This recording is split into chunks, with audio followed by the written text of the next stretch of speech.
যেটাই করেন না কেন মনে রাখবেন কুল্লু নাফসিন যায়িকাতুল মউত, কবরে সবাইকে যেতে হবে। আর দৈনিক কবর তোমাকে আমাকে ডেকে ডেকে বলতে থাকে। কি বলতে লাগে? নবী আমার জানিয়ে দিলে কবর প্রতিদিন বলতে লাগে, এ দুনিয়ার নর নারীরা, এই কবর কিন্তু বড় একা থাকার জায়গা, তৈরি হয়ে আসো। এই কবর কিন্তু মাটির ঘর, তৈরি হয়ে আসো। এই কবর কিন্তু পোকামাকড়ের জায়গা, তৈরি হয়ে আসো। এই কবরে কিন্তু তোমার সাথে কেউ থাকবে না। এ যুবকেরা, তাই দুনিয়া জিন্দেগিতে কারবার ব্যবসা বাণিজ্য করতে হবে, সব চাই নবীর সুন্নাত অনুযায়ী করতে হবে। কারণ আল্লাহ পাক কোরআনের মধ্যে জানিয়ে দিয়েছে, মা তাকুমুর রাসূল ফাখুযুহু ওয়া মা নাহাকুম আনহু ফান্তাহু। আমার নবী যা আদেশ করেছে মেনে নাও, আমার নবী যা নিষেধ করেছে ছেড়ে দাও।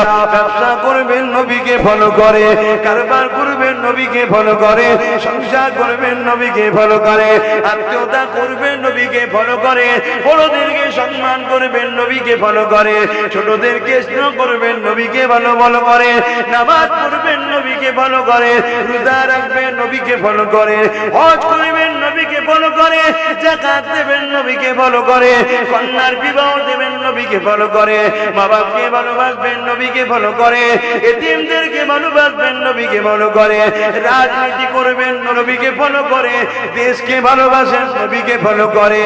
আপনার সমাজনীতি, অর্থনীতি, রাজনীতি, পরিবার নীতি, রাষ্ট্রনীতি, সব নীতিটাই একমাত্র মডেল হবে নবী নবী নবী নবী। এই কলেমা পড়া বিশ্বাসী ইমানদার ঘরের ছেলেরা, এর বাইরে গিয়ে কখনো আল্লাহ নবী পাওয়া যেতে পারে না। লাইফটা তোমাকে তৈরি করতে হবে, তোমার রাসূল যেভাবে তৈরি করতে বলেছে ওই কাজগুলোকে তোমাকে মেনে নিতে হবে। যে কোনো তোমার নবী মেনে নিতে বলেছে ওই কাজগুলোকে ছেড়ে দিতে হবে, যে কোনো তোমার নবী ছেড়ে দিতে বলেছে এর উল্টো গিয়ে যদি আশা করো নবী আমাদের জন্য রয়েছে, অবশ্যই বোকা হয়ে বসে আছো।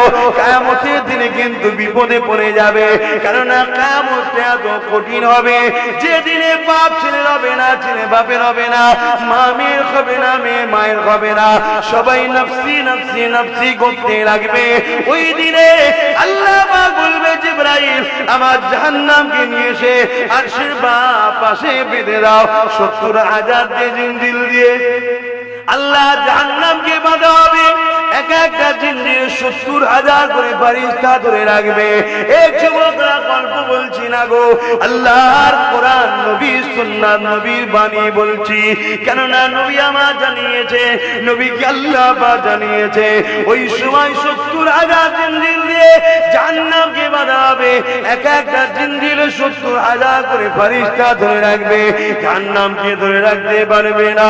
জাহান্নাম লম্বা লম্বা জিভ বার করে গুনাহগার উম্মত উম্মতিদের ধরতে যাবে। গুনাহগার কারা? যারা রাসূলের হুকুমের বেখিলাফ চলে তারা, তাদেরকে ধরতে লাগবে। ওই সময়ে আল্লাহ নবী ছাড়া তোমার আমার কেউ সাহারা হবে না। সেই নবীকে ভালো করুন, সেই নবীকে ভালোবাসুন। আর সেই নবীকে ভালোবাসলে আল্লাহ খুশি হয়। কেননা নবী হলেন আল্লাহর শ্রেষ্ঠ সৃষ্টি। জোরে বলুন সুবহানাল্লাহ। তাই রাসূলকে যে যত ভালোবাসে আল্লাহ তাকে ভালোবাসে। ভাইয়েরা, নওজোয়ান তরুণেরা, জানি না আমাদের কি আল্লাহকে খুশি করার জন্য আমরা কতটা জিন্দেগিকে উৎসর্গ করতে পারবো। তবে মনে রাখবেন, এই জিন্দেগিতে যে যত বেশি আল্লাহ পাকের দাসত্ব করবে, আল্লাহ পাকের কাছে তার তত মাকাম বেশি। আমি হুজুরের ঘরের ছেলে, নবী বংশের ছেলে, অবশ্যই বংশ হওয়ার জন্য একটা ইজ্জত আছে। কিন্তু আমার থেকেও যদি এটা আম ঘরের ছেলে আল্লাহকে বেশি ভালোবাসে, আমার থেকে আল্লাহর কাছে তার ইজ্জত বেশি। এটা শরিয়ত ভাই, এটা শরিয়ত। কিন্তু হ্যাঁ, আবার আমরা যদি একটা আম ঘরের ছেলে যে ইবাদত করছে আমিও সেম করছি, কিন্তু তার থেকেও আমার ইজ্জতটা আল্লাহ বেশি করেছেন, একটু বেশি দেবেন কেন? আমার একটা বংশ মর্যাদার গৌরব আছে রাসূলের সঙ্গে সম্পর্ক থাকার জন্য। কথা বুঝে আসছে? এটা সিস্টেম।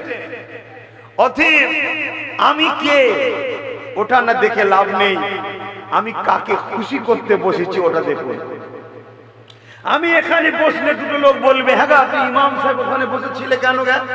আরে আমি ইমাম তো কি হয়েছে, আমি তো বসেছি আমার মালিককে খুশি করার জন্য। জোরে বলুন সুবহানাল্লাহ। হ্যাঁ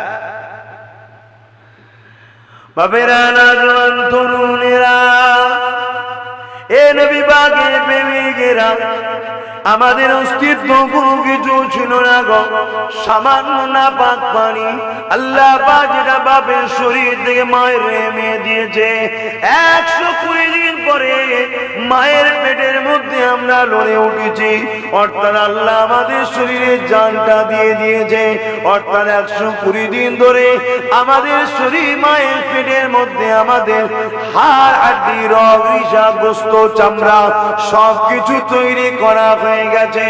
মানুষটা যখন তৈরি হয়ে গেছে, জানটা কিন্তু নাই।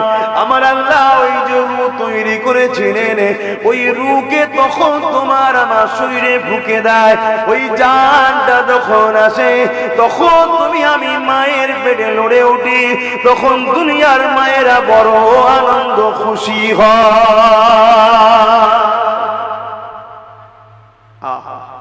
সেই আল্লাহকে ভালোবাসে, তিনাকে ধরে, তিনাকে খুশি করার জন্য আজ আমরা এখানে জমায়েত হয়েছি। এখানে কে বড় লোক, কে গরিব, কে নেতা, কে মন্ত্রী, কে এমএলএ, কে প্রধান, কে ভিআইপি, ওসব কিচ্ছু না, আমরা সবাই আল্লাহর দাস দাসী, ঠিক না বেটা? তার খুশির জন্য এসেছি। তরুণেরা, কখনো কি নিজেকে দেখে চিন্তা করেছেন আল্লাহ পাক আমাকে আপনাকে কতটা ভালোবাসে? যদি আল্লাহ আমাকে আপনাকে চোখ না দিত, তাহলে দুনিয়া দেখতে পেতাম না, মা বাপকে দেখতে পেতাম না, স্ত্রী সন্তান বাচ্চাদেরকে দেখতে পেতাম না, স্বামী আত্মীয় স্বজনকে দেখতে পেতাম না, এই জমিনটা কেমন, আসমানটা কেমন, খাদ্যগুলো কেমন দেখতে পেতাম না। আল্লাহ পাক করে মেহেরবানি করে আমাকে আপনাকে দুটো চোখ দিয়েছে, বান্দা দুনিয়া জমিনে যা ভালো মন্দটা বুঝবি, এই চোখ দিয়ে বান্দারে মা বাপকে দেখবি। যদি কেউ মায়ার নজরে বাপ মাকে দেখি, আমি আল্লাহ জানিয়ে দিলাম তোকে আমি একটা মকবুল কবুলিয়াতে হজের সবটা দান করব। 3.5 লক্ষ টাকা হজ করতে যাচ্ছে না, গ্যারান্টি নেই কবুল হয়েছে, কেউ বলতে পারবে? কিন্তু ঘরে মা বাপের মুখের দিকে দয়ার নজরে, করুণার নজরে, স্নেহ ভালোবাসার নজরে, ময়ার নজরে তাকালে 100% কবুল একটা হজের সওয়াব পাওয়া যায়। জোরে বলুন সুবহানাল্লাহ। কিন্তু ওই 3 লাখের থেকে 30,000 মা বাপকে দিতে পারি না, ওখানে 3 লাখ খরচ করি কেন? স্টাম্প দরকার, হাজি সাহেব। কি এখানে মাকে দিলে তার হাজি সাহেব হওয়া যাবে না? দুনিয়া দুনিয়া দুনিয়া, আরে দুনিয়ার জন্য নাম কমিয়ে কি লাভ? তুমি যদি মাকে দিতে, আমি বলছি না যে হজ বন্ধ করে দাও, ওটা বলছি নাউজুবিল্লাহ, কিন্তু তোমার মাকে আগে দেখতে হবে।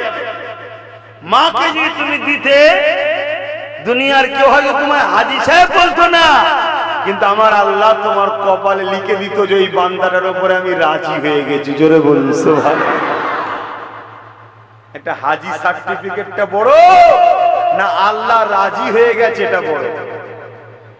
আমি বলছি না যে হজ করবেন না, নাউজুবিল্লাহ, ভুল বুঝবেন না।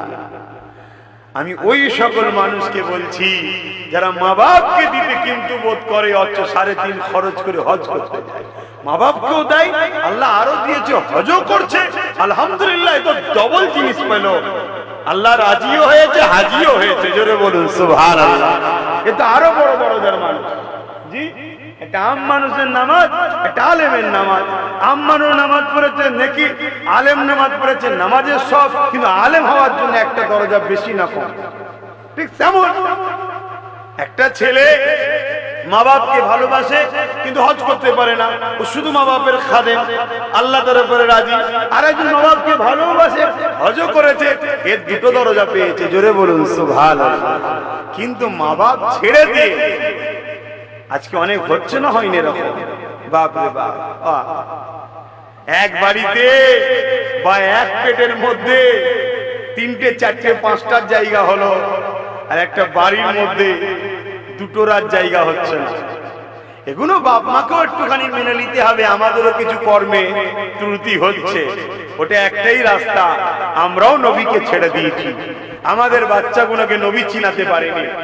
তাই তো আমাদের ছেলেরা রাত 2টোয় পটাকা ফুটায়। কি হয়েছে রে বাবা? বলছে আমার দল জিতে গেছে। তোর দল কোনটা? বলছে ব্রাজিল, আর্জেন্টিনা। ওহো, তাই নাকি? অথচ যারা সারা জীবন আমার ইসলামকে মিটাবার জন্য ষড়যন্ত্র করছে, ওগুলো হচ্ছে আমাদের দল। লাও, তাদের জন্য রাত 2টোর সময় জেগে পটাকা বাজাচ্ছে, আর আমার আল্লাহর জন্য রাত 4টেই উঠে একবার দূরে গান নামাজটা পড়তে পারছে না। কেন? আমরা শিখাতে পারিনি যে এটা আমাদের দল, আমরা শিখিয়েছি ওইটা আমাদের দল। কি গো, অসুবিধা হচ্ছে? যুবকরা মনে কষ্ট পেচ্ছ? বোঝো আমার সোনার ভাই যুবকরা, এই জিন্দেগি খুব সামান্য, কোনো গ্যারান্টি নেই। আমার আজকেই হয়তো শেষ, কাল সূর্য নাও দেখতে পারি, কোনো গ্যারান্টি তোমাদেরও নেই। ঈশার পরে খাওয়াটা হবে কি তাও কোনো গ্যারান্টি নেই, ঠিক না বেটি? এই সামান্য জিন্দেগিটা যিনি দিয়েছেন এমনি এমনি দেয়নি, কিছু একটা উদ্দেশ্যে দিয়েছে। এই উদ্দেশ্যটাকে পালন করো। আল্লাহ আপনাকে আমাকে জিন্দেগি দিয়েছে, 2টো চোখ দিয়েছে, হাত দিয়েছে, এমনি দেয়নি। বান্দারের চোখ দিয়ে মা বাপকে দেখবি, বান্দারের চোখ দিয়ে আমার কুদরত দুনিয়াকে দেখবি, এ বান্দার চোখ দিয়ে নিয়ে সন্তানদেরকে দেখবি, স্ত্রী স্বামীকে দেখবি।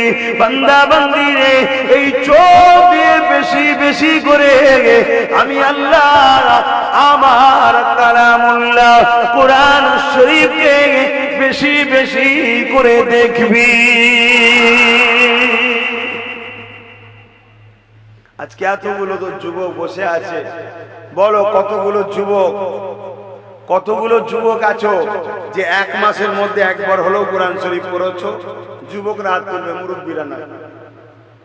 যারা যারা পড়েছো হাত তোলো, যে 1 মাসের মধ্যে পড়িছি আমি কোরআন শরীফ, 1টা 2টো।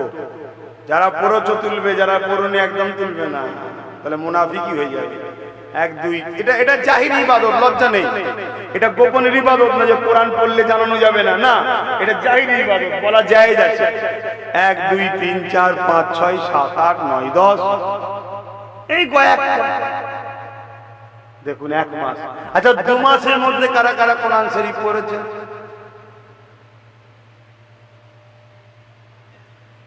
3 মাসের মধ্যে কারা কারা পড়েছেন?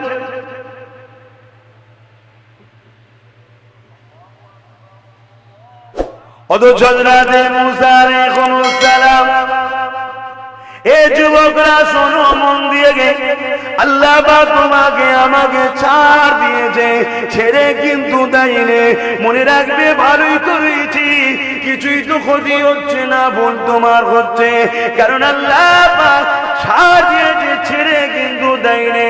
একদিন তোমাকে ডাকবে, সুম্মানু ফিকা উখরা ফাইদা কুম কিয়ামুন ইয়ানজিরুন, আবার সিংহায় পুঁতিয়া হবে। যেমন নাগল দিয়ে আলু ওঠে জমিন থেকে, তুমি আমি মাটি থেকে উঠতে থাকবো। ওই দিনটা হবে বিচারের দিন, ময়দানে মাশর। ওই দিনে কে পিসা, কে নামাজি, কে হাজি, কে কুতুব, কে আবদাল, সবাইকে দাঁড়াতে হবে। আদম নবী থেকে নিয়ে পৃথিবীর শেষ মানুষ পর্যন্ত সবাই দাঁড়িয়ে দাঁড়িয়ে নফসি নফসি করতে লাগবে। এ যুবকেরা, ওই দিনে কিন্তু আল্লাহ পাক তোমাকে জিজ্ঞাসা করবে, বান্দা রে, আমি আল্লাহ তোকে জবান দিয়েছিলা, এই জবানে কেন আমার কোরআনটা তেলাওয়াত করলি না? এই জবানে গান গাইলি, এই জবানে গালি দিলি, এই জবানে মানুষকে মিথ্যা সাক্ষী দিলি, এই জবানে মানুষকে ছোট বড় কথা বললি, এই জবানে নোংরা কথা বললি। এ বান্দা রে, আমি আল্লাহ তুমি যদি জবানে কথা না দিতা তাহলে কে ছিল তোর জবানে কথা দিতে পারে? অথচ এই জবানে আমার কোরআনটা কেন পড়লি না? এ বান্দা বান্দির জবাবটা আমাকে দে, উত্তর আমরা দিতে পারবো না। তাই বলে দিয়ে যায় হযরত মুসা আলাইহিস সালাম আল্লাহ পাকে বলেছিলেন, ও রব্বি আল্লাহ পাক, আমি আপনার সঙ্গে কথা বলি, এই জমিনের উপরে আর কেউ কি আপনার সঙ্গে কথা বলবে? আল্লাহ পাক বলেছিল, মুসা রে, আমার কিছু স্পেশাল বান্দা বান্দি আছে, তারা আমার সঙ্গে কথা বলবে। মুসা তুমি কথা বলো, এর জন্য জায়গা ফিক্সড আছে, কিন্তু তারা যখন কথা বলবে জায়গা কোনো ফিক্স না। মুসা তুমি আমার সঙ্গে কথা বলো, তোমার জন্য সময় ফিক্সড আছে, তাদের জন্য সময় ফিক্সড না। এ মুসা রে, তুমি আমার সঙ্গে কথা বলো, এর জন্য জুতা খুলে তোর পারে আসতে হয়। তারা যখন কথা বলবে নিয়ম ডিসিপ্লিন কিছুই না। বান্দা মুসা রে, তুমি আমার সঙ্গে কথা বলো, এই কথার একটা লাইন টাইম রয়েছে, বেশিক্ষণ বলতে পারবে না। আর তারা যতক্ষণ খুশি চাইবে আমি আল্লাহ আমার সঙ্গে কথা বলবে। এ যুবকেরা, আল্লাহ কত ভালোবাসে তোমাকে আমাকে, শোনো। এ আমার বোনেরা, আল্লাহ কত ভালোবাসে তোমাকে আমাকে, শোনো। তোমাকে আল্লাহ সুন্দরী করেছে বেপর্দা হয়ে রাস্তায় ঘোরার জন্য নয়, আল্লাহ তোমাকে সুন্দরী করেছে তোমার পরীক্ষা নিতে লেগেছে। বান্দি রে, তোকে রূপ দিলাম আমি, কিন্তু গুণটা তুই নিজে থেকে তৈরি করে নে। তুই যদি খাতুনে জান্নাতকে ফলো করিস তাহলে খাতুনে জান্নাতের সঙ্গে জান্নাতটা পেয়ে যাবি।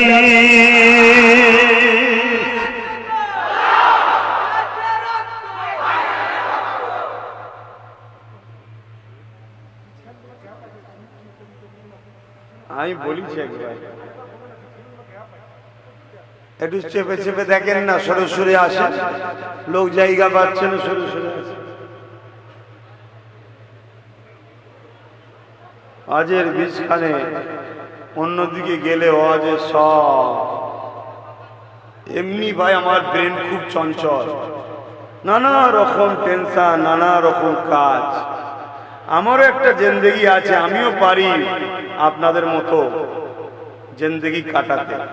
নিজের বউ বিবি বাচ্চা মা বাপ ছাড়া আর কিছু বুঝবো না, অনেক আরামে জিন্দেগি হবে। কিন্তু আমি তা করি না তো, আমি দুনিয়ার বোঝা মাথায় নিয়ে বসে আছি, নানান সমস্যা সমাধান করার চেষ্টা করছি। বিশেষ করে এই বাচ্চা ছেলে মেয়েগুলোর ভবিষ্যৎ কি করে বড় হবে, কি করে এরা মাথা তুলে ইজ্জতে রুটি খাবে, কি করে এরা মাথা তুলে নিজের ধর্মকে স্বাধীনভাবে মানতে পারবে, এর জন্য অনেক চেষ্টা করছি। এর জন্য মাথা সবসময় চঞ্চল, সব সময় চারিদিকে ব্রেন ছুটছে, এক জায়গায় ধরে রাখতে পারছি না ব্রেনকে।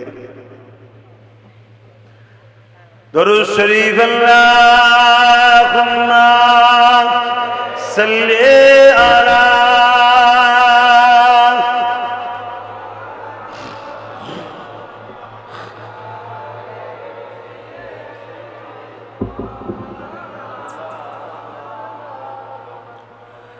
তুমি শরীকহীন, তুমি মহান, বিশ্বে মালিক তুমি দয়াবান। তুমি শরীকহীন, তুমি মহান, বিশ্বে মালিক তুমি দয়াবান। এখনো গফার তুমি, এখনো সাতার, হাসরের দিনে তুমি হইবে কাহার। এখনো আল্লাহ গফার, এখনো আল্লাহ সাত্তার। ভুল করলে চাও মাফ করবে, হাসরের দিন কিন্তু বিচারের দিন হবে কাকা। নবীরা পর্যন্ত নফসি নফসি করবে, তুমি আমি তো কোথাকারের কে? আমি আমার কথাও বলছি, নবীরা পর্যন্ত নফসি নফসি করবে, তুমি আমি তো কোথাকারের কে? তবে হ্যাঁ, যদি প্রকৃত নবীরা আশিক হও, কোনো টেনশন নাই, নিশ্চিন্তাই থাকো, জান্নাতি হয়ে গেছে। জোরে বলুন সুবহানাল্লাহ। কোনো টেনশন নাই। কিন্তু প্রকৃত আশিক হতে পেরেছি তো? প্রকৃত আশিক কাকে বলে?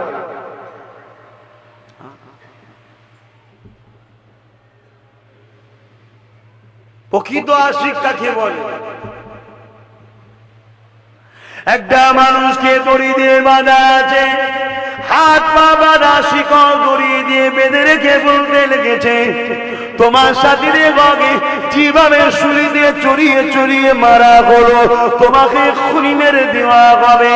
এই যুবকেরা ছুরিতে আগে চড়িয়ে দেওয়া হতো, একটা ধারালো মুকুটটা চুষ থাকবে, রড থাকে বড়, পায়খানা রাস্তায় বসিয়ে দেওয়া হয়, ওটা আস্তে আস্তে গিয়ে মাথা দিয়ে বেরিয়ে যায়। এইভাবে তাকে শাস্তি দেওয়া হয়, একে বলা হয় ছুরিতে চড়ানো। এইভাবে চোখের সামনে তার ভাইগুলোকে ছুরিতে চড়িয়ে চড়িয়ে মেরে দেওয়া হলো। এবারে তাকে মারতে নিয়ে যাচ্ছে, হাতের দড়িগুলোকে টেনে টেনে। আর ঠিক এমন সময় তাই বলতে লেগেছে, তুমি কি চাও না ঘরে গিয়ে স্ত্রীকে নিয়ে থাকবে? তুমি কি চাও না ঘরে গিয়ে বাচ্চাদেরকে নিয়ে থাকবে? তুমি কি চাও না তুমি তোমার জিন্দগিটাকে ফিরে পাবে? তাহলে একটা ছোট্ট কাজ করে দাও, তাহলে তোমাকে আমরা আজাদ করে দেবো। কি কাজ করতে হবে? শুধু তুমি তোমার জায়গাতে মুহাম্মদকে বুঝিয়ে বাজিয়ে নিয়ে আসো। তোমার মুহাম্মদকে ছুরিতে চাপাবো, নাউজুবিল্লাহ, তার বিনিময়ে তোমাকে ছেড়ে দেবো। ওই সময় যুবকটা চোখ ভরা পানি নিয়ে বলছে, শোনো জালিম, একবার নয় 1000 যদি আল্লাহ জান দেয়, প্রতিটা জান ছুরিতে দিয়া পছন্দ করি, কিন্তু আমার মুস্তাফার পায়ে কাঁটা ফুটে যাওয়া পছন্দ করি না। প্রেম, প্রেম। আমরা একটা কাজ ছেড়ে নবীর মাহফিলে যেতে পারি না, আমরা একটা চেয়ার ছেড়ে নবীর মাহফিলে বসতে পারি না, আমরা একটা নিজের সাথে করে নিয়ে কিছু নেই, জায়গা নেই, তো কি হয়েছে, চল এখানেই বসে যায়। যদি বলা হতো 500 টাকা দেবে যারা লাইনে বসবে, এক্ষুনি তো কাদা কাদা দেখতো না বসে পড়তো 500-র জন্য। এই কথা ভুল হচ্ছে না? তাহলে আমরা কিসের আশিক? আমার তো মাথায় ঢোকে না। মাঝে মাঝে ভাবি যে খোদা, আশা তো করে আছি, তোমায় নবীকে ভালোবাসি, জান্নাত যাবো, ফসকে যাবে না তো? কেন আমরা তো সেই আশিক হতে পারিনি, আমরা তো সেই আশিক হতে পারিনি। এক মহিলাকে ধরেছে মক্কার বাজারে, লোক ভর্তি, মহিলাকে দাঁড় করিয়েছে, আবু জেহেল দাঁড়া, শুনলাম তুমি নাকি মুহাম্মাদের দলে চলে গেছো, আমাদের দল ছেড়ে দিয়ে। বলছে হ্যাঁ। কেন? মুহাম্মদ সত্যের পক্ষে, ন্যায়ের পক্ষে, ইনসাফের পক্ষে, ইনসানিয়তের পক্ষে, কল্যাণের পক্ষে, মানবতার পক্ষে, আমার স্রষ্টার পক্ষ থেকে তিনি মেসেঞ্জার হয়ে এসেছে, তাই তিনাকে মেনে নেওয়াটা এটা আমার দায়িত্ব, আমি মেনে নিয়েছি। বলুন সুবহানাল্লাহ। আবু জেহেল বলতে, জানো তুমি কি বলছো, তোমার কি শাস্তি হতে পারে? কি শাস্তি হবে?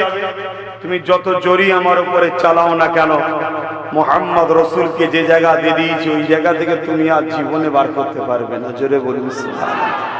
আল্লাহ যে বলেছিলেন, বান্দা পরীক্ষা নেব, ঘন্টা বেজে গেলে আর সময় পাবি না, এই পরীক্ষা তিনাদের নিয়েছে, আমাদেরও নিবে। আমাদের পরীক্ষা একটু ছোট ছোট। কি পরীক্ষা? ঘর থেকে উঠে মাহফিলে একটু বসা। কি পরীক্ষা? আসসালাতু খায়রুম মিনান নাওম বলেছে, একটু ঘুম থেকে উঠে মসজিদটায় যাওয়া, একটু নামাজটা পড়া। কি পরীক্ষা? সংসারে একবেলা হয়, আর একবেলা হয় না, হয়তো দুবেলায় হয়, ডাল ভাত হয়, গোশ মাছ জোটে নে, কিন্তু হারামটা লোবন, আমার ডাল ভাতই ঠিক আছে। সামান্য সামান্য পরীক্ষা রে বাবা। আর আগেকার সময় পরীক্ষা নিয়েছে, মায়ের সামনে জেন্ত ছেলেগুলোকে কড়াই ফেলে দিয়েছে, তথাপিও তারা সব ত্যাগ করেছে, আল্লাহ আল্লাহ রাসূলকে ছাড়ে না। দরুদ শরীফ আল্লাহুম্মা সাল্লি আলা।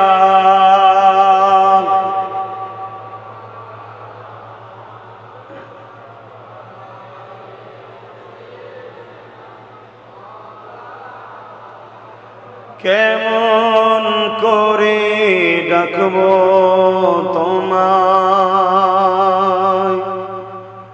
ডাকতে জানি না হি আল্লাহ, কেমন করে ডাকবো তোমায়। আদম কান্দে গন্ধ মুখে, খলিল কান্দে আপনেতে, আদম কান্দে গন্ধ মুখে, খলিল কান্দে আপনেতে, কান্দে হাজেরা হে আল্লাহ, কেমন করে ডাকবো তোমায়, ডাকতে জানি না হে আল্লাহ, কেমন করে ডাকবো তোমায়। হাবিব কান্দে উম্মত বলে, হুসাইন কান্দে কারবালাতে, হাবিব কান্দে উম্মত বলে, হুসাইন কান্দে কারবালাতে, কান্দে ফাতেমা হে আল্লাহ, কেমন করে ডাকবো তোমায়, ডাকতে জানি না হে আল্লাহ, কেমন করে ডাকবো তোমায়। ভয় করুন আল্লাহ। রসুলের কলিজার টুকরো, যার জন্য কায়নাত আল্লাহ করেছে, ফাতেমা হুজুরের সংসারে এমনও দিন গেছে কয়েক সপ্তাহ খাওয়া হতো না। আল্লাহ পরীক্ষা নিয়েছে। আর আজ আমাদের খাবার এত আল্লাহ দিয়েছে, খেয়ে শেষ করতে পারছি না, ভয় হয়। আল্লাহ আমাদের উপরে নারাজ নয় তো, তাই এততে দিচ্ছে যে দুনিয়ায় লেলে তোরা আখেরাতে পাবি না, এমন তো নয়। যারা গরিব তারা কত খুশনসিব, যদি তারা ইমানদার হয়। কিয়ামতের দিন গরিবদের ঘরে আল্লাহ ফেরেশতারা বলবে চলো হিসাব দেবে, চলো। গরিবরা বলবে আবার হিসাব কিসের, কিসের হিসাব দেবো? আল্লাহ তো দুনিয়ায় দেয় না কিছু, তো হিসাব আবার কিসের? আল্লাহ পক্ষ দূরে দিয়েছে বলে, ফেরেশতা সাদ্দাকতা, ওরা সত্যই বলছে, যা 70 বছর গরিব ছিল, আজকে ধনীদের থেকে 500 বছর আগে জান্নাতে যা। জোরে বলুন সুবহানাল্লাহ। আবার যদি ধনী করেছে আল্লাহ, উসমান গনি যদি হতে পারে, মানে ওনাকে অনুসরণ, তাহলে কামিয়াবি আছে। এত দিয়েছে আল্লাহ, এত দিয়েছে, শুধু লোককে দিয়েছে, শুধু লোককে দিয়েছে, তাও শেষ হয়নি, তাও শেষ হয়নি।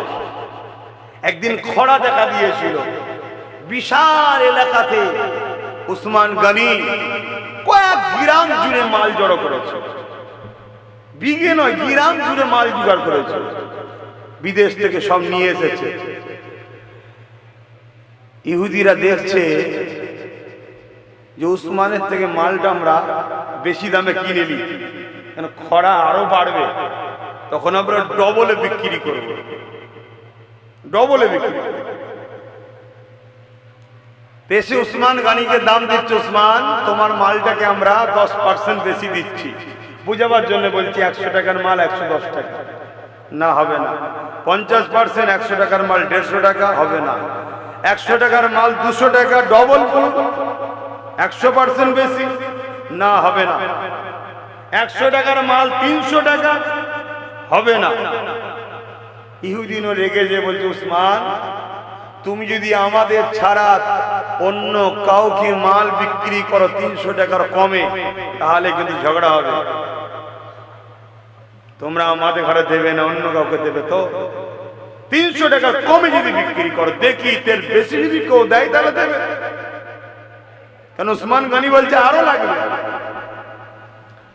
তো উসমান গনি বলছে কালকে ফজরের নামাজের পর মদিনা নববী শরীফে আসবে আমি কাকে কত টাকায় মালটা বিক্রি করলাম ওখানে ঘোষণা দেওয়া হবে কুরবান যাক তাদের জিন্দেগি কত সুন্দর আমরা পারলাম না তাদের মতো অনুসরণ করতে আল্লাহ আমাদেরকে হিদায়াত করুক বলুন আমিন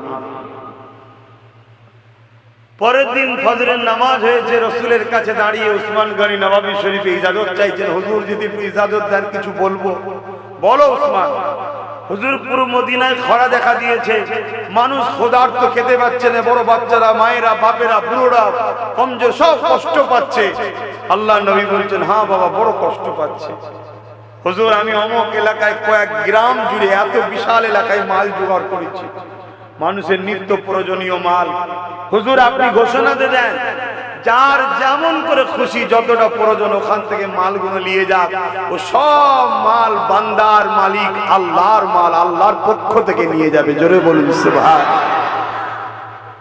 ইহুদিরা অবাক হয়ে গেছে হে উসমান তুমি কি করলে এত বড় লোক উসমান গনি বলছেন না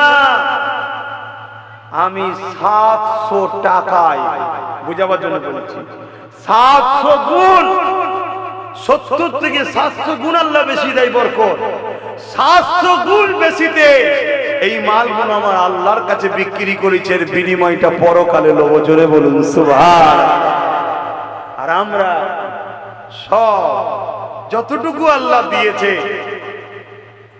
এ থেকেও যদি কিছুটা দিয়ে দিই পরকালে কাজে লাগবে আর যাদেরকে আল্লাহ রোজ আনা রোজ খাওয়া ও তো যদি আলহামদুলিল্লাহ বলো আল্লাহ পরকালে আর হিসাব দিতে লাগবে না কথা বুঝছেন না বোঝেন না কিন্তু আমরা আল্লাহ আমাদেরকে কত ভালোবাসে আমরা ভুলে যাচ্ছি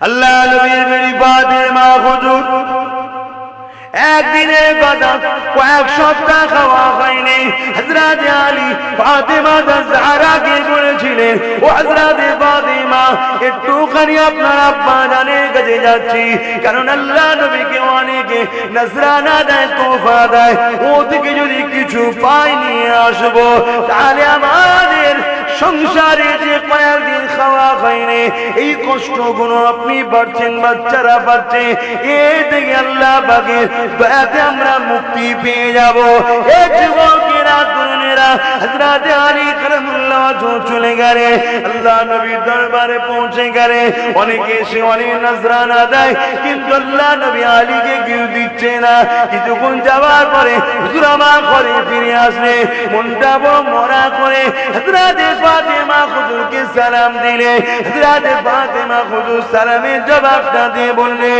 আমার প্রাণের স্বামী মনটা আপনার মরা কেন কেন এত মনটা মরা হযরত আলী বলেছিলেন আপনার আব্বার কাছে গিয়েছিলাম হয়তো কিছু নজরানা নিয়ে আসবো কিছু পেলাম না বাচ্চাদের মুখে তোমার মুখে কি ওসিলা খাবো এই জন্য মনটা বড় মরা হযরত ফাতেমা কি বলেছিলেন আমার প্রাণের স্বামী আপনি কি জানেন না আল্লাহ পাক সবরকারীদেরও সাথে আছে আল্লাহ পাক শুকরগুজারকারীদেরও সাথে আছে আল্লাহ খাওয়ালে আলহামদুলিল্লাহ বলবো শুকর আদায় করব আল্লাহ পাক শুকরগুজারের সাথেও রয়েছে আল্লাহ না খাওয়ালে সবর করব সবরকারীর সাথেও আমার আল্লাহ পাক রয়েছে আমার আল্লাহ যদি ফাতেমাকে সুখিয়ে রেখে খুশি হন আমরা কেন সেই আল্লাহর জন্য শুকিয়ে থেকে খুশি হব না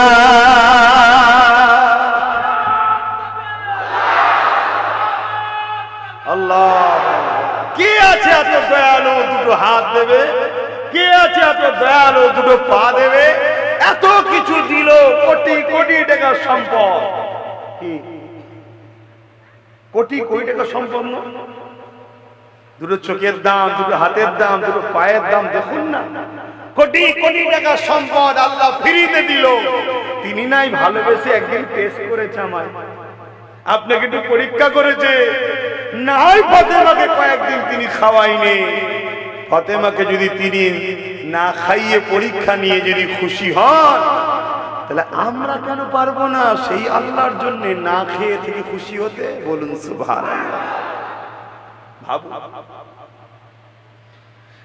হযরত ফাতেমা যারা কি বলেছিলেন, এ আমার প্রাণের স্বামী, আমি আল্লাহ পাকের কাছে অনেক শুকরিয়া আদায় করি। এ জানেরা, এ আমার আম্মা জানেরা, দুদিনে দুনিয়ায় পড়ে আখিরাতকে হারিয়ে ফেলবেন না।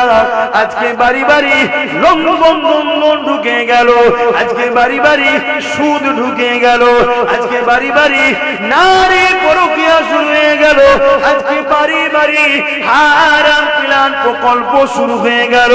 এই মা বোনেদের বলে দিয়ে যায়, খাতুনে জান্নাতকে ফলো করুন, কারণ খাতুনে জান্নাত সমস্ত নারীদের সরদারিনী হবে গো। কিয়ামতের দিনে সবাই যখন নাফসি নাফসি নাফসি নাফসি করবে, আমার কি হবে, আমার কি হবে, ওই সময়তে আল্লাহ পাকের এক ফেরেশতা ঘোষণা দেবে, এ ময়দানে মাশরে মানুষেরা সবাই মাথাকে হাত করে নাও, মাথাটাকে নত করে নাও, জমিনের দিকে মাথাটা নিচু করে নাও, চোখগুলোকে তুলে রেখো না, মাথাটাকে হাত করে দাও, সম্মানের জন্য কাঁধ দিয়ে দাঁড়িয়ে যাও। কে যাবে, কে যাবে? এই সময় ফেরেশতারা বলতে লাগবে, আল্লাহ পাকের প্যারি বান্দি খাতুনে জান্নাত জান্নাতে যাবে। এমনি এত সম্মান পাই, আল্লাহর পরীক্ষায় তারা কামিয়াবি হচ্ছে। আর আমাদের কি হচ্ছে? পর্দা শেষ, মেয়ে ছেলে বেটা ছেলে এক জায়গায় গিয়ে খেলা ঠেলি করে ফ্রিতে কিছু পেলে লিবার জন্য ছুটছে। হুঁশি নাই যে আমি আমার আল্লাহর বিরুদ্ধে, রাসূলের বিরুদ্ধে চলে যাচ্ছি। অথচ এই দুটো পা, যে পায়ে বিরোধী করছি, পাটাও আল্লাহ দিয়েছে। কষ্ট হচ্ছে, সুখের কষ্টের সংসার, তুমি তাহাজ্জুদ করে আল্লাহর কাছে বলো না, আমার আল্লাহ তো দৈনিক তোমাকে তাহাজ্জুদ ওয়াক্তে ডাকে, কে আছো, কার কি লাগবে বলো। কবুলের সময় এখন, তুমি তখন ঘরে যে হাফ প্যান্ট পরে ঘুমোচ্ছ সারা রাত টিভি দেখে, তোমার তো ভাই কপাল ফাটবে। যদি কেউ মনে করেন না, তারাই তো আজকাল বড় লোক দেখছি, যারা এই মডার্নের সঙ্গে তাল মিলিয়ে যাচ্ছে। বন্ধু, তুমি কাকে বড় লোক মনে করো আমি জানি না, সুখটা বড় লোক না, অর্থ থাকাটা বড় লোক আমি বুঝি না। আমি তো বুঝি সুখটা সবকিছু। ছিঁড়া কাঁথায় যদি সুখ থাকে, ছিঁড়া কাঁথা আমার ভালো, গদিতে যদি ছাড় পোকা থাকে, ও গদি আমার দরকার নেই, সারা রাত ঘুমোতে হবে না। কি বলেন? হ্যাঁ, একটা ছোট্ট কথা বলছি শুনুন। দু বন্ধু ছিল ছোট্টবেলা থেকে পড়াশোনার লাইফে, দু বন্ধু, দুজনেই কিন্তু বড় আল্লাহকে ভালোবাসতেন। দু বন্ধু ছিল, একজন বন্ধু আল্লাহ পাকের হুকুমে রাজা হয়ে গেছে, নেতা হয়ে গেছে, বিশাল এলাকার শাহিনশাহ রাজা হয়ে গেছে। আর এক বন্ধু, সে আল্লাহ পাকের ইবাদতে এক জায়গায় ধ্যানে মশগুলে আছে। তো যে রাজা হয়েছে তাকে আল্লাহ অনেক দিয়েছে, আচ্ছা ইবাদত তার তো ঘরও নেই, দোরও নেই, গাছের পাতাতে কোনো রকম থাকে। তাই ধনী বন্ধু, রাজা বন্ধু, ও প্রতিদিন রাজ দরবার থেকে গরিব বন্ধুকে খাবার পাঠায় একজন চাকরের মাধ্যম দিয়ে, কর্মচারীর মাধ্যম দিয়ে। কর্মচারী একদিন ভাবছে, আমাকে তো রোজ রাজা হুকুম করে ওই জায়গায় যে কষ্ট করে দিয়ে এসছে, উনি রাজ গদিতে বসে আছে আরামে, আর কত আরামের গদিতে ঘুমোয়, হ্যাঁ গোলাপের পাপড়ি ছড়ানো থাকে, হাত থাকে, কত আরাম, এগুলো রাজা করতে হয়।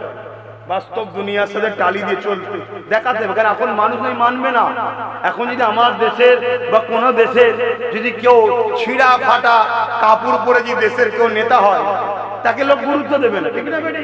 এখন যদি আগে পিছু 10টা গাড়ি থেকে সে চোর হলো, বলবে নেতাজি জিন্দাবাদ। কি এখন এগুলো চলছে, কথা বুঝা যাচ্ছে? একটা বিচার যখন কেউ করতে বসবে, আজি ছিঁড়া ফাটা ধুলো বালি মাখা নোংরা কাপড় পরে বসে, লোক কি কেউ গুরুত্ব দেবে? রাজার একটা শান থাকবে, শানটা কতটা তার নফ ভোগ করছে ওটা আল্লাহ জানছে, কিন্তু ওই শানের মধ্যেও যদি সে আল্লাহকে ভয় করে চলে, তাহলে সে কামিয়াবি হবে। জোরে বলুন সুবহানাল্লাহ। বুঝাবার জন্য বলছি, বেশি দিন তো যেতে হবে না। এখানে অনেক ছেলে দেখেছে আমার মেজে হুজুর পীর কেবলাকে আল্লাহ তো বাদশা করেছিল, বাদশা, কথা বুঝছেন না? এখান থেকে 2-3 কিলোমিটার লাইন লেগে যেত মুসাফা করে লোক টাকা দেবে বলে, কিন্তু অনেকে দেখেছে। তারপরেও কিন্তু উনি ওই টাকার দিকে তাকিয়ে থাকতো। কোথায় যেত, কে নিয়ে যেত, কারা দায়িত্বে রেখেছে, কি হতো, কোনো ধান্দাই নেই। উনি ধান্দায় আছে আমার আখিরাতটা কি হবে। জোরে বলুন সুবহানাল্লাহ। ভাইরা আমার, নিজের চোখে দেখা মানুষ যাকে পেয়েছি তার কথা বললাম। তুই একদিন আল্লাহর ওলি রাজাটা যে, তিনিও তো আল্লাহর ওলি, ওই রোজ চাকরটা ভাবে উনি আরামে বসে থেকে, আরামে শুয়ে থাকে, আমার কষ্ট কি বুঝবে। একদিন রাজা বলেছে, তুই আজকে ভালো করে সেজে বুঝে ফ্রেশ হয়ে আয়, আমার গদিতে তুই আজকে শুবি। আয়। ও তো খুশিতে বাগে বাগ, রাজা সেই গদিতে শোবো। যে দেখছে বিরাট আতর খুশবু, গোলাপ, গোলাপের পাপড় ছড়ানো, বিশাল ফুলের ফুল সাজানো, বিরাট ব্যাপার। যে খুব খুশিতে শুয়ে আছে। রাজা মশাই এমন সময় আসছে, উঠতে গেছে, উঠবে না, সব আমি তোমায় হুকুম দিচ্ছি, কোনো ভয় নেই, তুমি সব। তবে একটা কথা আমি তোমায় বলবো, ওই কথাটা শোনার পরে যদি লড়েছ তাহলে জাল্লাদকে দিয়ে তোমাকে কতল করা হবে। কথাটা শোনার পরে সারা রাত এখানেই শুয়ে থাকতে হবে। কি কথা? একবার ওপর দিকে তাকাও।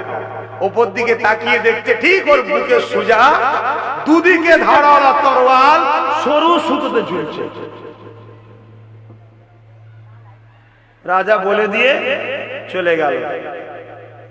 ফজর হয়েছে, সবাই উঠেছে, ও উঠেছে, নামাজ পড়তে এসেছে। রাজা মশাই নামাজ পড়েছে, জিজ্ঞেস করছে ঘুম কেমন হলো?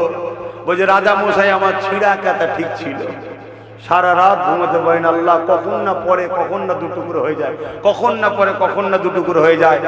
রাজা বলছে শোনো, তুমি আমার গদি দেখেছ, তুমি গদিতে শুয়ে তরোয়ালটাকে জানা ভয় করেছ, ওই গদিতে বসে আল্লাহকে তার থেকে বেশি আমি ভয় করি। জোরে বলুন সুবহানাল্লাহ। অতএব ধনী হলেই যে খারাপ, আমি ওটা বলছি। তার চলনে, তার কাজ কামে, তার ভাষাতে, তার আখলাকে পাওয়া যাবে। কাউকে কখনো জুলুম করে না, পয়সার গরম দেখায় না। দেখেছিস আমায় চিনিস, দেখবি কি করতে পারি, এরকম কখনো করে না। কথা বুঝে আসছেন? জানবেন এই লাইনে আছে। আর একটু না হতে না হতে বাপ রে বাপ, ও পিক কার গায়ে ফেলের হুঁশ নাই। কি আছে না? না, রাস্তার ধারে কোনো গরিব গেলে এমন চাকা মারলো গাড়ির, ছিটকে তার একদম গা আমায় ভর্তি করে, আবার কিছু বললে নেবে মারবে, বলারও লাইন নেই। কি গো, কাঁচা পয়সার হয়ে গেলে হয় না, হয় না, ওই তাহলে শেষ হয়ে যেত। হাসেন আল্লাহ আমাদের হিসাব নেবে। দুনিয়ায় আল্লাহ আমাদেরকে চার দিয়েছে, ছেড়ে কিন্তু দেয়নি। হযরত খাতুনে জান্নাত একদিন আবার দিনা সংসারেতে কয়েকদিন খাওয়া পায়নি।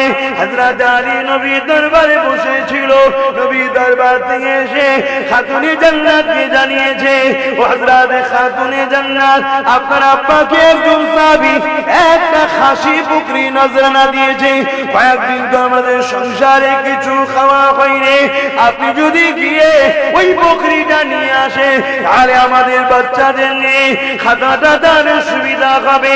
হযরত ফাতেমা জাহরা আব্বার কাছে গিয়ে ব্যাপারটা খুলে বলল, আব্বা জান বকরিটা আমাদের করে দিন, আমরা নিয়ে যে খাওয়া দাওয়াটা করব।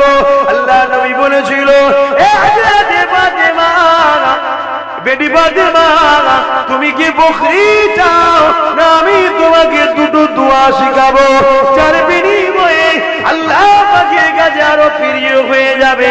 হযরত ফাতেমা তো ক্ষুধার্ত অবস্থাতে কি উত্তর দিয়েছিলেন, আব্বা জান আমি বকরি খাসি চাই না, আমি ওই দোয়া চাইতে চাই যেটা করলে, কাজ করলে আল্লাহ পাকের কাছে আরো প্রিয় হওয়া যাবে।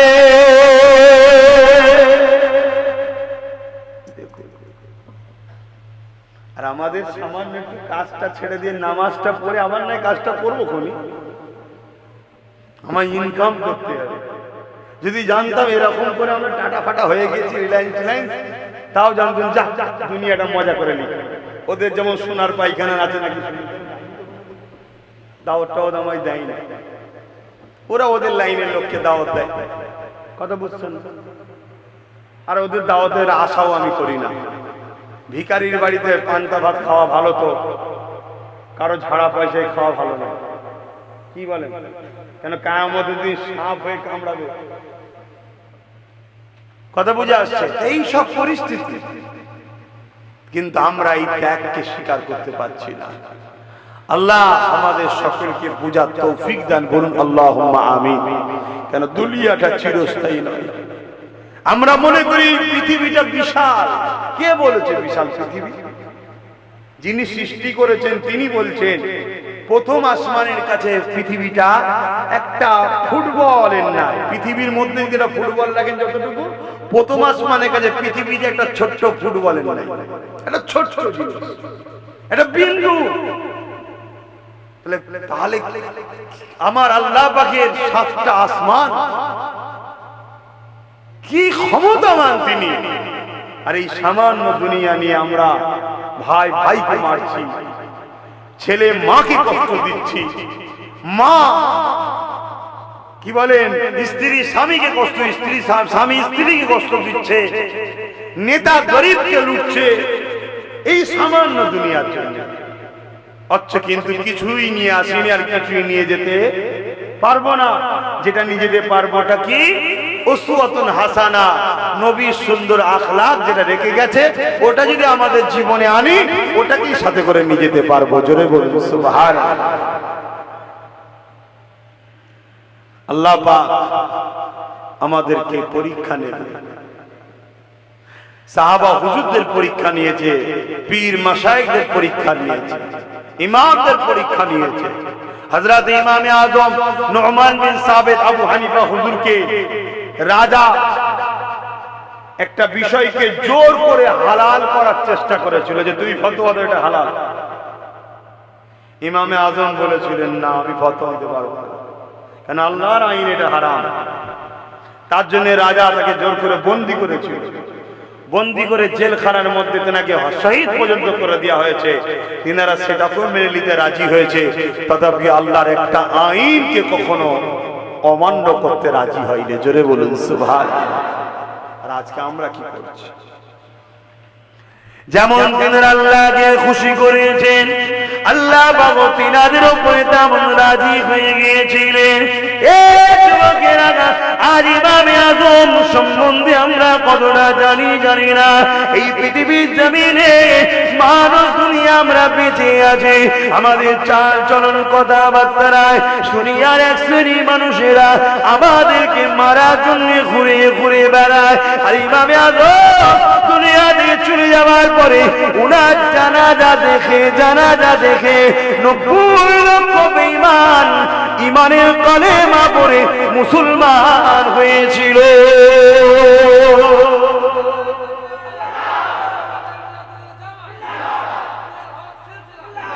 দেখুন কেমন মানুষ তিনারা। একজন মানুষ ইন্তেকালের পরে, চলে যাওয়ার পরে তিনার জানাজা দেখে 90 লক্ষ, এই 90,000 মানুষ ইমানের কালেমা পড়েছে। ইমাম মালিক হুজুরের জানাজা দেখে 70,000 লোক ইসলাম এনেছে। তারা কেমন মানুষ ছিল? দুনিয়াদারি করতে হবে, বাচ্চাদের ভবিষ্যৎ, বাচ্চাদেরকে দেখাশোনা, তাদেরকে পিয়ার করা, তাদেরকে শিক্ষিত করা, তাদের কি করে দুনিয়াতে ইজ্জতের সঙ্গে বাঁচবে, গার্জেন হিসাবে আপনার দায়িত্ব আছে, করতে হবে। এগুলো তো ইবাদত, এগুলো যে ইবাদতের বাইরে তা নয়, এটাও ইবাদত। কিন্তু এগুলো করতে করতে আপনি দুনিয়াকে, সন্তানকে, পরিবারকে আল্লাহর উপরে তুলে দিচ্ছেন। তাই আজকে দুনিয়ার সন্তান বাপ মার বিরুদ্ধে হয়ে গেছে, পরিবার স্বামী স্ত্রীর বিরুদ্ধে হয়ে যাচ্ছে। কেন? আল্লাহর উপরে আমরা তুলে দিচ্ছি। যেটাই করেন না কেন মনে রাখবেন কুল্লু নাফসিন যায়িকাতুল মউত, কবরে সবাইকে যেতে হবে। আর দৈনিক কবর তোমাকে আমাকে ডেকে ডেকে বলতে থাকে। কি বলতে লাগে? নবী আমার জানিয়ে দিলে কবর প্রতিদিন বলতে লাগে, এ দুনিয়া নর নারীরা, এই কবর কিন্তু বড় একা থাকার জায়গা, তৈরি হয়ে আসো। এই কবর কিন্তু মাটির ঘর, তৈরি হয়ে আসো। এই কবর কিন্তু পোকামাকড়ের জায়গা, তৈরি হয়ে আসো। এই কবরে কিন্তু তোমার সাথে কেউ থাকবে না। এ যুবকেরা, তাই দুনিয়া জিন্দেগিতে কারবার ব্যবসা বাণিজ্য করতে হবে, সবটাই নবীর সুন্নাত অনুযায়ী করতে হবে। কারণ আল্লাহ পাক কোরআনের মধ্যে জানিয়ে দিয়েছে, মা তাকুমুর রাসূল ফাখুযুহু ওয়া মা নাহাকুম আনহু ফান্তাহু। আমার নবী যা আদেশ করেছে মেনে নাও, আমার নবী যা নিষেধ করেছে ছেড়ে দাও। ব্যবসা করবেন নবীকে ফলো করে, কারবার করবেন নবীকে ফলো করে, সংসার করবেন নবীকে ফলো করে, আত্মীয়তা করবেন নবীকে ফলো করে, বড়দেরকে সম্মান করবেন নবীকে ফলো করে, ছোটদেরকে স্নেহ করবেন নবীকে ভালো ভালো করে, নামাজ পড়বেন নবীকে ফলো করে, রোজা রাখবেন নবীকে ফলো করে, হজ করবেন নবীকে ফলো করে, যাকাত দেবেন নবীকে ফলো করে, কন্যার বিবাহ দেবেন নবীকে ফলো করে, মা বাপকে ভালোবাসবেন নবীকে ফলো করে, এতিমদেরকে ভালোবাসবেন নবীকে ফলো করে, রাজনীতি করবেন নবীকে ভালোবাসেন নবীকে ফলো করে, দেশকে ভালোবাসেন নবীকে ফলো করে। আপনার সমাজনীতি, অর্থনীতি, রাজনীতি, পরিবার নীতি, রাষ্ট্রনীতি, সব নীতিটাই একমাত্র মডেল হবে নবী নবী নবী নবী।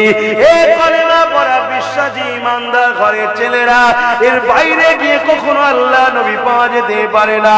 লাইফটা তোমাকে তৈরি করতে হবে, তোমার রাসূল যেভাবে তৈরি করতে বলেছে ওই কাজগুলোকে তোমাকে মেনে নিতে হবে।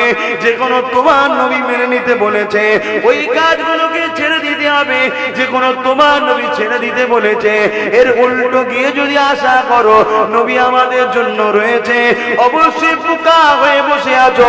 কিয়ামতের দিনে কিন্তু বিপদে পড়ে যাবে, কারণ কিয়ামতটা এত কঠিন হবে যে দিনে বাপ ছেলের হবে না, ছেলে বাপের হবে না, মা মেয়ের হবে না, মেয়ে মায়ের হবে না, সবাই নফসি নফসি নফসি করতে লাগবে। ওই দিনে আল্লাহ পাক বলবে, জিবরাইল আমার জাহান্নামকে নিয়ে এসে আরশের বাঁ পাশে বেঁধে দাও। 70,000 জিনজিল দিয়ে আল্লাহ জাহান্নামকে বাঁধা হবে। এক একটা জিনজিল 70,000 করে ফেরেশতা ধরে রাখবে। এই যুবকরা গল্প বলছি না গো, আল্লাহর কোরআন নবীর সুন্নাত নবীর বাণী বলছি।